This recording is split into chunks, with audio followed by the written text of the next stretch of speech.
এই মুহূর্তে বড় খবর, সোনারপুর থেকে গ্রেপ্তার 5 বাংলাদেশি ধৃতদের আজ পেশ করা হবে বারুইপুর আদালতে।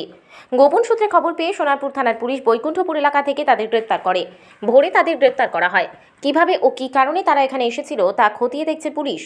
1 বছরেরও বেশি সময় ধরে সোনারপুরের বৈকুণ্ঠপুর এলাকায় একটি ভাড়া বাড়িতে বসবাস করছিল 5 জন বাংলাদেশি। প্রত্যেকেই পুরুষ। তারা একটি গার্মেন্টস কোম্পানিতে শ্রমিকের কাজ করত। পুলিশ সূত্রে খবর, বেআইনিভাবে তারা ভারতে আসে। সোনারপুরের বৈকুণ্ঠপুরে বাড়ি ভাড়া নিয়ে ছিলেন তারা। এলাকার বাসিন্দাদের সাথে সেইভাবে মেলামেশা করতো না। পরে তাদের সম্পর্কে প্রতিবেশীরা কেউই খুব একটা কিছু জানে না।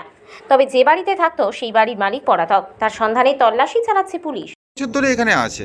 আমি দেখো, এগুলো কারখানায় গেলে সব জানতে পারবে। এবারে মানে কি কারখানা এটা?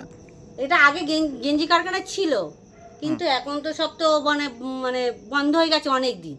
কোথায় ওইদিকে কোথায় কারখানা আছে সেখানে যাওয়া আসা করে।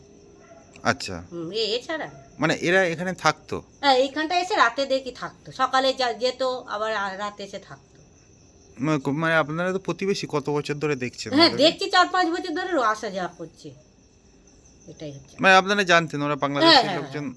মানে জানতো। এবার বাংলাদেশি কি জানি না, এটাও জানো সব কে কি কাজ করছে আমি কি করে জানো কে বাংলাদেশি কি এখানকার লোক, বা আরও তো অনেক আমাদের ইন্ডিয়ার মধ্যে অনেক জায়গা আছে, এটা আমরা কি করে জানো।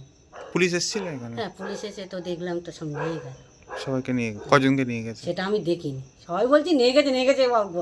এখন শীতকালে কেউ বেরোয় না, ঘরের মধ্যে থাকি, এই হচ্ছে কথা। আপনার নাম কি? বৃহস্পতি মিত্র।